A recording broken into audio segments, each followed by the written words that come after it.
Te damos la bienvenida a la Comedia de la Vida, un espacio para compartir historias que nos conducen a nuestro mundo interior con la finalidad de encontrar los tesoros ocultos que nos habitan.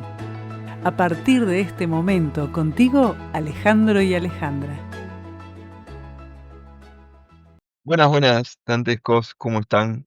Queremos adentrarnos en una palabra que usamos a menudo y muchas veces no tenemos ni idea lo que significa: hedonismo. ¿Qué haces, Ale? ¿Cómo ¿Cómo estás? estás, Alejandro? ¿Cómo están nuestros queridos dantescos? ¿Cómo anda la barra? La barra de la Divina Comedia. ¿Hoy tenemos permiso de vida? ¿O es una trampa silenciosa el temita este? ¿De qué va? Qué cosa el hedonismo, una palabra que parece como inofensiva. Uno dice, ay, qué lindo. A mí me encanta el tema de hoy. Pero la verdad que el hedonismo guía total y absolutamente, bueno, capaz que decir absolutamente es mucho, pero en muy buena medida guía la vida moderna. Vivimos una cultura que nos está diciendo de manera permanente: mereces ser feliz, date un gusto, ¿por qué no? Haz lo que te haga bien. Pero ¿qué pasa cuando la búsqueda de placer se vuelve el único propósito? Cuando no hay otra cosa que buscar eso, ¿no? Entonces el hedonismo, entendido simplemente como eso, como la búsqueda de placer, tiene sus raíces profundas. Y hoy vamos a charlar un poquito de cómo se originó, cómo actúa en esta sociedad que estamos viviendo, cómo las redes sociales también lo nutren, lo distorsionan, y qué nos dicen las neurociencias sobre lo que ocurre en nuestro cerebro cuando vivimos bajo el paradigma del hedonismo. La idea es que al final de este episodio los dantescos sientan que han mirado ese camino de la opulencia, del placer, con ojos nuevos y que de alguna manera podamos todos elegir con un poco más de conciencia. Yo me imagino que la dopamina debe jugar en esto, ¿no? Pero Imaginar, sí, hay también, me recuerdo que hay algún eneatipo que lo llaman el hedonista del eneagrama, a pero ver si nos gusta mucho ese eneatipo, a ver si te acordás cuál es. muchos es mucha gente. A mí me suena, tengo un amigo, el Cacho de Sí, la vida, que es el total. eneatipo 7, ¿no? Un El típico hedonista. Fíjate que cuando hablamos de eneatipo, el eneatipo 7 tiene esta característica, ¿no? Es el abanderado del placer, el que busca constantemente huirle al dolor. Y bueno, el hedonismo es su bandera, así Y es. sí, no son boludos los eneatipos 7. Me Hay que encanta. sufrir. Pero volvamos, ¿qué significa hedonismo? ¿De dónde viene la palabra? Bueno, como tantas otras, es una palabra que proviene del griego hedón, que significa placer, como ya dijimos, ¿no? En el ámbito filosófico de la antigua Grecia, el hedonismo era una doctrina que afirmaba que el placer o la felicidad constituían el bien supremo.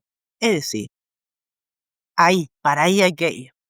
Sin embargo, ya en estos tiempos había matices importantes.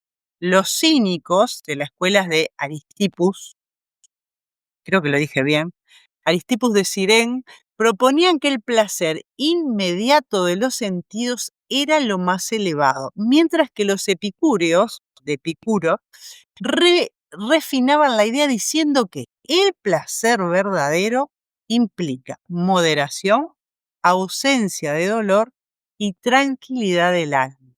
Esto es un poco más profundo que solamente el placer. Está hablando de la tranquilidad del alma. Es curioso cómo el tiempo cambió su significado. Pasamos de entender el placer como paz interior a confundirlo con euforia o escape, que decíamos hoy. Entonces, no es simplemente haz lo que te dé placer. El placer se busca como paz interior y no como exceso. Exactamente. Ahí hay otro componente importante. El pensamiento moderno tomó solamente una parte, que es la búsqueda del placer, sin esa otra contraparte de equilibrio. Es decir, placer, pero también entendiéndolo desde lo profundo. Lo que antes era filosofía, hoy se transformó en cultura. Y esa cultura de placer inmediato es lo que hoy domina gran parte del mundo en que vivimos, ¿no? El mundo occidental. Y aquí vamos a encontrar dos matices clave. Primero, que el placer es un buen objetivo humano, sin duda, ¿no? Pero no todo el placer es igual, ni todo el placer conduce al bien. Podríamos acá introducir la frase famosa, el fin justifica los medios. Si el placer es lo que yo necesito y a lo que yo voy como fin, entonces vale todo por eso, ¿no? Y nosotros en esta sociedad, creo que sobran ejemplos. Entonces, qué sé yo, si me produce placer un videojuego en el cual tengo que matar gente, bueno, llevarlo al siguiente nivel sería pasarlo a la realidad. ¿Por qué? Porque yo desgasto el placer con la experiencia sola. Eso lo vamos a entender a medida que avancemos en esta explicación. Pero vamos al segundo. El segundo es que cuando el placer se convierte en el fin único, sin reflexión, aparece el riesgo de lo efímero, de lo superficial, un poco esto que estábamos hablando. Aparece la insatisfacción. Incluso en filosofía se habla del paradigma hedonista y sus críticas, ¿no? Hay una pérdida, cuando es el placer por el placer, hay una pérdida del uso del lóbulo frontal, porque yo ya soy un animal que está satisfaciendo esa necesidad interna de generar otra vez eso y generar otra vez eso. Entonces ya no es mi cuerpo, mi necesidad de placer lo que está guiando mi vida. Entonces hay una pérdida total de lo que me convierte y me diferencia del resto de los mamíferos. Es que quedás totalmente dominado, buscando estímulos, gratificaciones o experiencias placenteras, activando el circuito de anticipación, ¿no? Ves una notificación, una compra, imaginas una recompensa. El cerebro libera dopamina, sentimos euforia y enseguida devuelve por más. Es como otra Exacto, adicción, cualquier otra. total. Por lo que estabas diciendo, ¿cómo pasamos de una idea filosófica a una forma de vida colectiva dominada por esto? Pero qué buena pregunta. En muchas sociedades modernas, la lógica del consumo es tener más, vivir mejor, experiencias intensas, todo va por el mismo lado, ¿no? Entonces se convierte esto de alguna manera en una norma. Para ser cool, para estar donde está todo el mundo, esta es la razón. Entonces los medios, la publicidad, las políticas económicas hacen que el placer se presente como derecho, como meta, como indicador de éxito. Esto lo podemos ver en un montón de cosas donde realmente hay un alejamiento total de la moral, por ejemplo, hay un alejamiento de la ética. Yo qué sé, jugadores de fútbol que por ahí pueden hacer cuestiones ilícitas como abusos, hemos visto, abusar de ciertas actitudes porque como tienen éxito y dinero, no importa lo que hagan, no se justifica porque ellos están de acuerdo a lo que dicta la sociedad. Bueno, en la política ni te digo, ¿no? Donde está bien, este es vivo porque hizo tal cosa. Influencers, bueno, olvídate. El mundo de la música, ¿no? Donde uno ve videos donde se presentan con armas, se presentan con actitudes sádicas y vemos un montón de cosas. Hemos convertido el sadismo en arte porque, claro, la persona tiene derecho a expresar el arte sin ninguna ética, sin ninguna moral, sin ningún cuidado del otro. Podemos ver al otro como objeto sin problema porque es puro. Entonces, cuando el placer se vuelve expectativa, cuando es solo por ahí, la vida, lo difícil, lo incómodo, lo que decíamos, la moral, la ética, la inmediatez, todo eso, perdón, lo no inmediato, lo que requiere revisión, lo que requiere profundidad, lo que requiere parar y observar, lo que requiere entender que no estamos solos y que en nuestras actitudes hay otros involucrados, todo eso empieza a parecer fallido o indeseado. Entonces podemos decir que existe un hedonismo institucionalizado. Se espera del individuo que busque el placer, la satisfacción rápida, el bienestar constante. Y si no lo logra, la mirada social es de fallo o de carencia, ¿no? En definitiva, el hedonismo moderno se instaló a través del consumo, a través de la publicidad y la política del bienestar. Se nos enseña que la felicidad es un producto, algo que se compra, se mide y se muestra. Yo me acuerdo mucho, cuando nosotros hablamos, y de eso hablamos bastante con Marcelo, de medicina germánica, uno de los primeros comunicadores de la medicina germánica fue Fermín Moriano. Fermín Moriano en aquellos tiempos, hace unos 30 años, él hablando de la salud, decía, nosotros hemos interpretado la salud como un derecho social, como un producto, como algo a lo que tenemos que acceder y nos hemos olvidado que la salud es una responsabilidad individual. Entonces, todo se ha convertido en producto, ¿no? Y bueno, un poco eso. Las sociedades, en definitiva, que evitan el malestar, van a producir generaciones frágiles, ¿eh? Porque lo que es verdaderamente peligroso es que se nos convence de que el dolor y la dificultad son errores, cuando en realidad son parte esencial del crecimiento humano.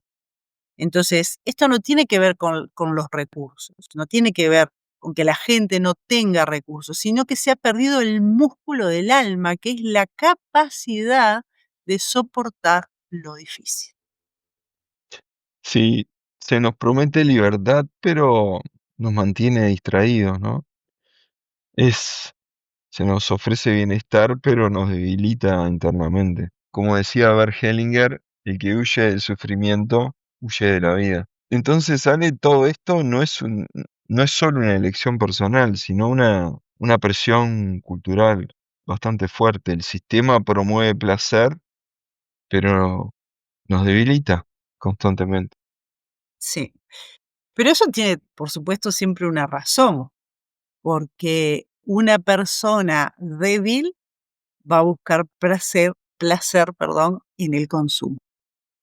Entonces, está totalmente esto justificado para la sociedad en la que vivimos, que es una sociedad de consumo. Si una persona tiene la fragilidad de consumir, no importa lo que, no importa cómo, la forma, pero una persona frágil es una persona mucho más manipulable. Entonces, se impone un hedonismo sutil, que es una forma de control disfrazada de libertad. Eso es importante entender. La promesa del placer eterno se convierte en una anestesia colectiva frente a lo profundo, lo incierto, lo trascendente. Y eso produce también que muchas personas no desarrollan la resistencia, por sobre todo, es el gran efecto, ¿no? Muchas personas no desarrollan la capacidad de atravesar lo difícil, lo incómodo, lo prolongado. Esto se ve mucho en la crianza, que el niño no sufra por nada, que no tenga las consecuencias de absolutamente nada, cuando en realidad parte de la vida. Necesita, ya lo hemos hablado en otros capítulos, ¿no? Está bueno que los niños tengan la experiencia dentro de ambientes controlados de equivocarse. ¿Para qué? Justamente para que adquieran herramientas de autogestión ante lo incómodo y lo difícil. Entonces, estamos siendo condicionados a esperar lo bueno y eso es lo que hacemos con los niños. Solo lo gratificante, solo lo inmediato. En vez de aburrirse, le damos un celular.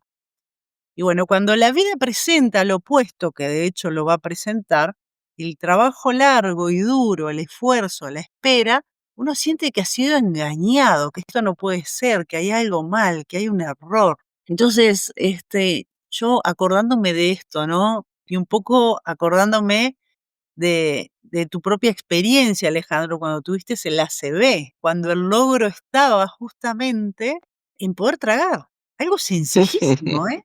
En poder respirar, Traer la propia saliva, ¿no? Para ¿no? ser Increíble. brutal. Imagínate, y ahora que, bueno, justo estamos con un amigo que está pasando por una situación de ACV, y yo pensaba en esto, pensaba en el hedonismo y pensaba que a veces hay personas que están dándole batalla a cosas tan simples, y que Tal cual. en un día, o en 2, o en 3, o en semanas, necesitas simplemente aprender a tragar. Imagínate una Sí, persona que no tiene hecha la gimnasia existencial de reinventarse en lo difícil, en una situación así, claro, en te una derrumbás. ahora tenemos la eutanasia, acá en Uruguay fue aprobada, lo cual es Claro. extremadamente peligroso, porque también termina siendo la treta a todo eso. Primero, estamos, perdiendo las defensas ante lo difícil, y después tenemos la eutanasia. Entonces uno hace cuentas y dice: "Guau, el sistema está intenso". Sí será importante que nos responsabilicemos por nuestros procesos, por nuestra experiencia humana y por nuestras capacidades, ¿no? Nosotros, solo nosotros necesitamos hacer estos ejercicios. Porque claro, esto tiene efectos colectivos tremendos. Sociedades con altos niveles de ansiedad, sociedades totalmente insatisfechas, consumo veloz, huida total del vacío. Entonces, cuando las políticas económicas fomentan el consumo, la gratificación instantánea, el ahora o nunca, se refuerza este ciclo. Y en este escenario, Ale, ¿qué papel juegan las redes sociales? Las redes sociales juegan un papel fundamental porque las redes sociales actúan como amplificadores del hedonismo. Muestran vidas aparentemente perfectas, experiencias intensas, logros rápidos. Hágase rico ya. Cuerpos ideales, viajes Sea de feliz en ensueño. 20 días. Sí, sí, sí. Todo genera estímulos de placer anticipado. Entonces, amplifican la ilusión de que todo el mundo está haciendo las cosas mejor que vos y las está haciendo más rápido y todo eso, ¿no? Entonces, pero lo que se está mostrando no es la vida, sino la versión editada de la vida. Lo luminoso, lo instantáneo, lo perfecto. Entonces, esa comparación constante va a estimular nuestro sistema de recompensa cerebral, la dopamina, la anticipación, el vacío y otra vez la dopamina. O sea, ese es el círculo vicioso, ¿no? Y aquí entra la neurociencia, porque el cerebro se adapta a esto. Entonces, lo que antes nos producía placer deja de hacerlo y necesitamos más estímulo, más intensidad, más scroll para lo mismo.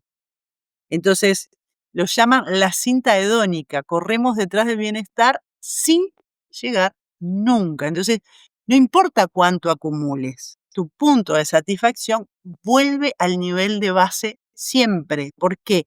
Porque es dopamina sin sentido. Bueno, esto tiene obviamente varias trampas. Primero, la comparación constante.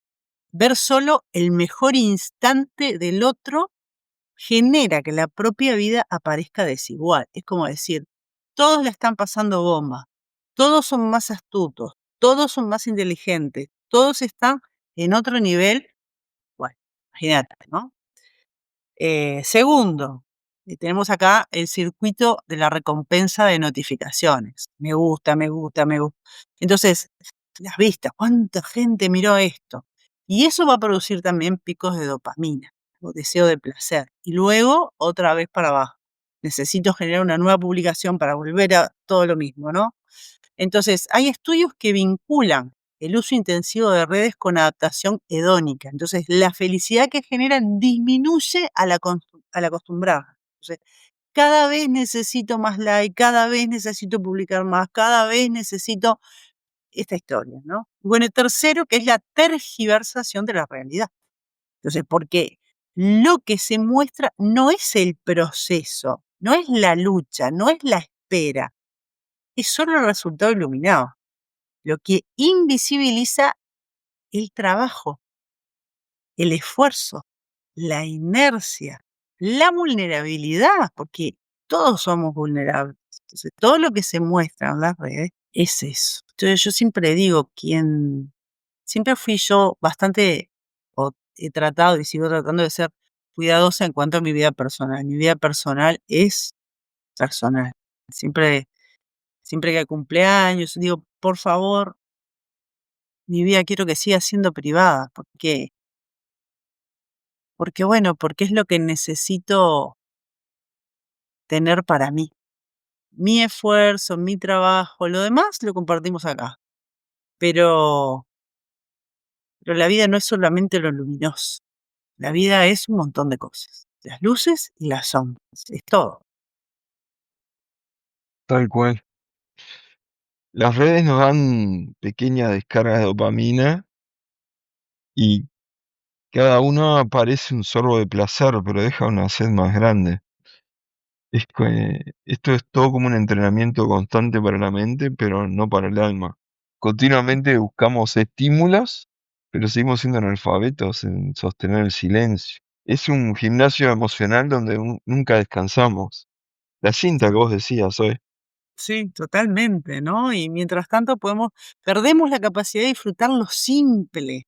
Una conversación real, el silencio, el esfuerzo, la espera, aprender a esperar. Es un verdadero, hoy por hoy es un verdadero logro aprender a esperar. Dice que nadie puede esperar nada. ¿Y qué le pasa al cerebro cuando vivimos sobre el hedonismo? Bueno, la investigación muestra que el bienestar, la felicidad, tienen al menos dos componentes. Hedonia, que significa placer, sensación positiva, todo eso, y la eudaimonia, que significa, valga la redundancia, es el significado, la realización, el propósito. Entonces, con respecto a la hedonia, existen circuitos cerebrales específicos, como el núcleo accumbens, la región ventral del cerebro, zonas subcorticales, que procesan el gustar o disfrutar y querer o desear, que son distintos. Por ejemplo, el neurotransmisor dopamina no es tan directamente el placer, sino más bien la motivación hacia el placer. Es como la anticipación, es como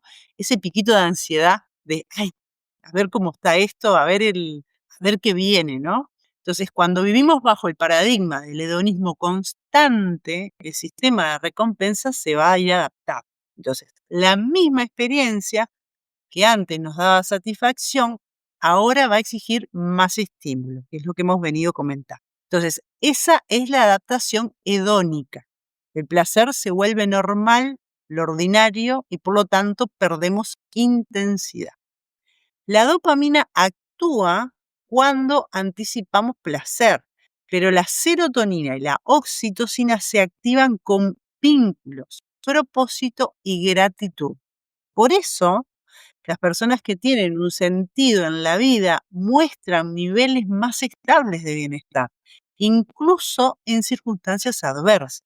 El placer es como una chispa, pero el sentido realmente es el fuego que mantiene ahí todo calentito, tibio.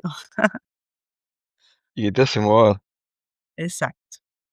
Entonces podemos decir que el sistema cerebral se acostumbra al placer y deja de responder igual. Correcto. Y es clave entender que esta adaptación nos deja vulnerables. Es decir, va a generar menos capacidad de sorpresa, menos gratitud. Es cuando el placer es solo externo e inmediato, sin estructura interior, sin propósito, el bienestar se vuelve frágil. Y aquí quiero hacer hincapié en la palabra bienestar. Bienestar significa estar bien. Entonces, estar bien va a ser muy difícil, vamos a traducirlo, si de lo único que yo dependo es de un estímulo exterior. Entonces, desde la neurociencia se concluye que para un bienestar más saludable necesitamos tanto el placer como el significado. El placer no puede estar divorciado del sentido. Entonces yo me tengo que preguntar, ¿para qué hago lo que hago? Acá se me viene a la mente alguien que hemos traído recurrentemente. Volvemos a Víctor Frank, ¿puede ser? Sí, no podemos pasar por alto a Víctor Frank, de quien hemos hablado un montón de veces. Para los que no han escuchado capítulos anteriores, Frank sobrevivió a los campos de concentración nazi y observó algo profundamente humano. Él decía, quien tiene un porqué para vivir puede soportar casi cualquier cómo. Él veía como aquellos que encontraban un sentido, una razón para seguir adelante, resistían más que quienes solo buscaban escapar del dolor. En su obra, El hombre en búsqueda del sentido, dice que el sufrimiento deja de ser sufrimiento en el momento en el que encuentra significado. Y es interesante porque esto también lo comentamos, pero como el público se renueva, le vamos a volver a mencionar. Él decía que en los campos de concentración, en ese contexto, ¿no? Hay que ponerse en contexto. Decía que muchas veces uno podría pensar que las personas que físicamente estaban mejor preparadas, atletas, cosas del estilo, iban a tener mejor capacidad para soportar lo que estaban viviendo. Y sin embargo no era así. Los que tenían esa mayor capacidad eran los que tenían un sentido en la vida, los que podían sostener su mente en esas circunstancias. Y acá también vuelvo a hacer un paréntesis, lo importante del sentido, porque cuando el otro día yo te comentaba de este amigo que está con una CB y hablamos de las edades, vos me dijiste algo sumamente significativo, Alejandro, y fue, no importa la edad, lo que importa es el foco que la persona ponga para su recuperación. Y es una forma de decir, esto va a depender de las razones que las personas tengan para que ese foco sea intransigente con la recuperación, porque realmente tiene un sentido esa vida. Es maravilloso. Claro. En aquel momento mi sentido eran mis hijos, que eran muy chicos. Si no era mucho más fácil. Es lo que me llevó a elegir lo difícil en ese momento, que era hacer 2 millones de ejercicios, porque era como Frankenstein, que cada partecita del cuerpo había que entrenarla de nuevo, ¿no? Tal cual. Y el motor era eso, eran los gurises. Era el sentido. Y el sentido, bueno, lo que estabas diciendo, ¿no? Mientras el hedonismo huye del dolor, Frank lo transforma en camino. El placer busca evitar el vacío y el sentido se atreve a atravesarlo. En esa travesía interior aparece algo que el placer nunca puede ofrecer. Lo que estabas contando, el propósito. Exacto. Y eso tiene un impacto biológico, porque cuando el cerebro percibe coherencia entre lo que pensamos, sentimos y hacemos, va a activar los mismos centros de bienestar que el placer físico, pero de forma más profunda y duradera. Entonces, el antídoto del hedonismo no es el sacrificio, sino el sentido, el propósito. Exactamente. Entonces acá no se trata de rechazar el placer, sino de no convertirlo en la brújula, de no convertirlo en el centro. Cuando nosotros encontramos sentidos, el placer deja de ser la meta y se convierte en compañía. Podríamos decir, inspirados en Viktor Frank, que el alma humana no busca placer, busca propósito. Y cuando lo encuentra, el placer va a llegar por añadidura. Y cuando ese propósito incluye lo difícil, lo incierto, lo imperfecto, en definitiva nos volvemos más reales, más humanos.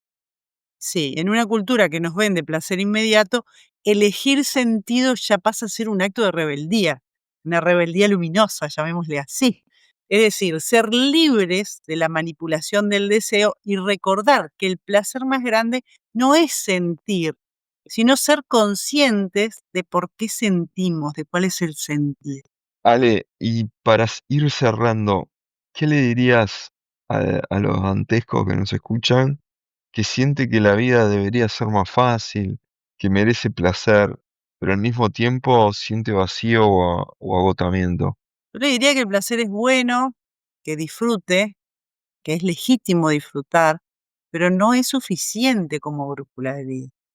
Si todo lo que haces es ir tras estímulos, gratificaciones rápidas, en realidad te estás perdiendo algo fundamental, que es la capacidad de resistir lo difícil, de crear valor, de vivir con coherencia. Entonces uno tiene que hacerse esta pregunta: ¿estoy persiguiendo placer o estoy cultivando sentido? El camino de bienestar real implica detenerse, lo que decimos siempre, no observar, reflexionar, elegir lo que importa, no solo la inmediatez de sentirse bien. Cito algo que podríamos atribuir a esta integración de placer y sentido. Mira, el verdadero placer es el que se integra con el propósito, no el que se abandona a la inercia. Hoy me queda claro que el placer sin propósito es una llama que se apaga rápido, una chispita, pero el sentido es el que nos ilumina incluso en la oscuridad. A nuestros oyentes, gracias por acompañarnos. Hasta el próximo episodio de La Divina Comedia, gente, donde vamos a seguir explorando los laberintos del alma, del sentido y de la vida, buscando ese fuego. Exacto, tenemos que buscar ese fuego.